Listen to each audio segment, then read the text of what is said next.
Hi guys, welcome back to Finding Tesoros, where we're gonna go explore places to find interesting things. For today's video, we're in the beautiful city of Ojai.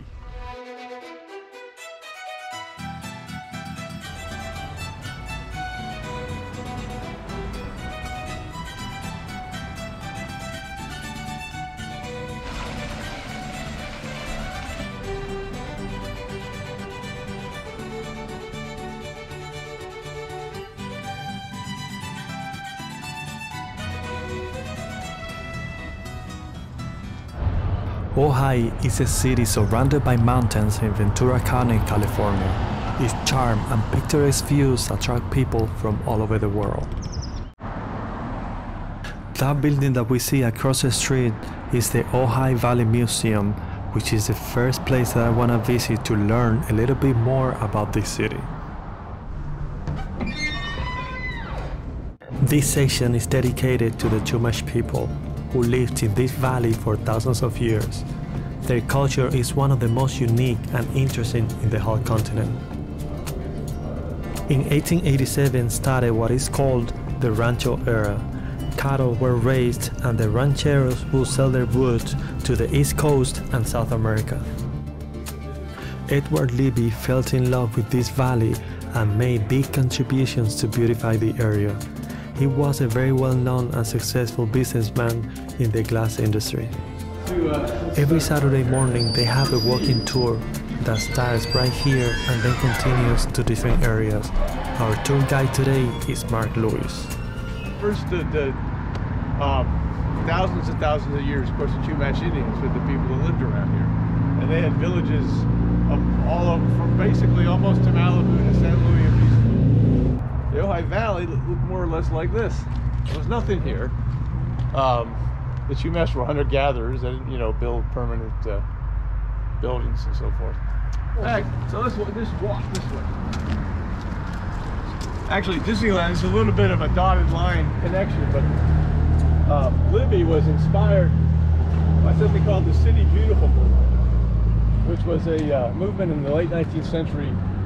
So, this is an interesting point. This was, as you can see, this is what it looked like when it opened in 1920. The El Roblar was called. For many years it was the Oaks. Now it's being repurposed. So this is the town's movie theater. It's been closed. A water main broke here about 8 years ago. The thing had been put up in 1914. This is before Libby. Okay. This, of course, I think I showed you at the. Where is it? Where did my... Well, where's that ramshackle? Ah, here it is. That was that. In the 1917, 16 to 17, what they did was essentially, many of those buildings are actually still there. But because what the cheap thing to do that worked was to put the arcade in front of them. Put the facade on and you guys walk through it to the... Yeah, now they assessed Libby again, wrote a check. Everybody agreed to pay a certain amount per square footage, and they put up an arcade. So suddenly you got a Spanish-looking Mission Revival type thing. Mm-hmm. Same time he put this up. He paved it then, or was it still No, it was dirt for a long time. Can you go to the top of this one? You could not now. You used to be. You could. Oh. Also, the bells you hear aren't real bells. They used to be real bells, but progress. Libby also built Libby Park. This is where the original hotel they built in the 1870s was right over there. This gazebo is, this is a small town that's sort of deliberately playing the role of a small town. And one of the ways we do that is every Wednesday in the summertime, this gazebo, which is only 20 years old, they have a concert there, and people bring their kids, and there's like balloon sculpture type things, and they march around, and town people sit in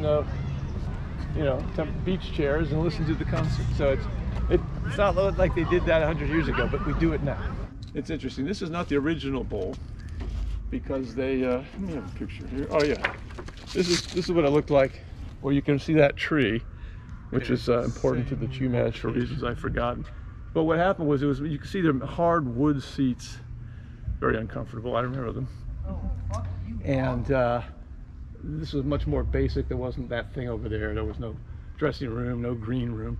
So they basically tore it, and it was getting termites. So about 2011, they tore it down. They raised a lot of money, tore it down, and rebuilt a replica. That's, as you can see, it's got the same, but it's much sturdier, and they had that stuff. And they changed the axis just a little. It used to be more this way. Now it's this way. Even the jail has to look Spanish. If this was like the 20s. So, so by the way, so here we are at the jail, which again I can't take you in to see. There's 4 cells and 1 unpleasant-looking bathroom. But this biking trail, which is technically a bridle trail, although you don't see many horses on it. This was the railroad. Okay. And it goes all the way down. The trail goes all the way down to Ventura because the railroad did. And they came up here at first people, but also mostly fruit. And eventually they stopped bothering with people, but they kept doing fruit until the Great Flood of 1969 tore up the tracks.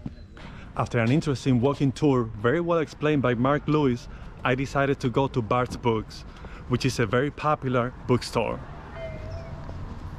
In 1964, inspired by outdoor bookcases in Paris, Richard Bartendale founded Bart's Books. He started with a series of bookcases outside his home with a very peculiar system of payment. Cans were placed on the bookcases for people to pay for their books. From that humble beginning to now being named the world's largest outdoor bookstore is a remarkable success story. As we can see, the inside of his home has been transformed and there are books everywhere.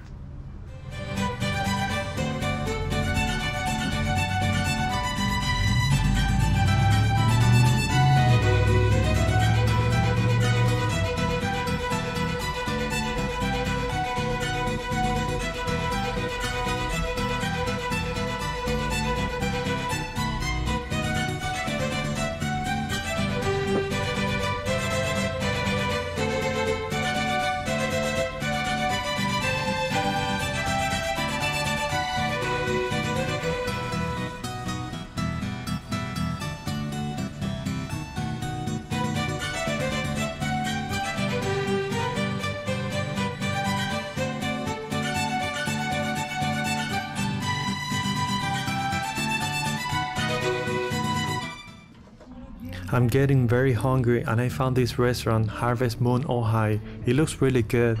Let's see the menu and give it a try.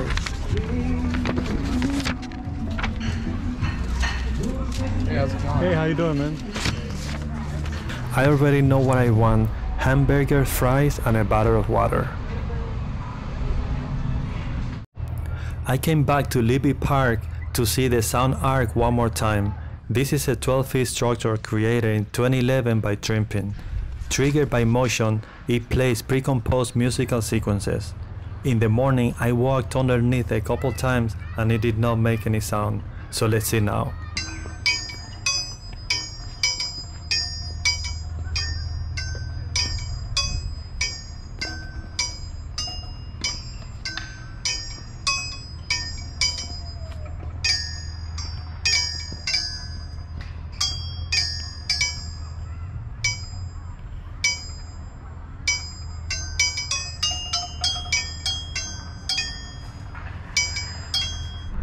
I'm driving to Ojai Olive Oil, a family-owned farm, one of the oldest producers of olive oil in the region.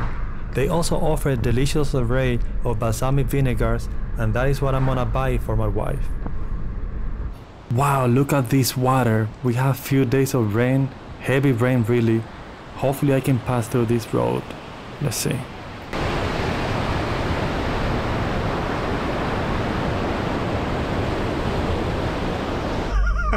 That was wild. I came here for the first time in 2021 and I still have a little bit of olive oil from that trip.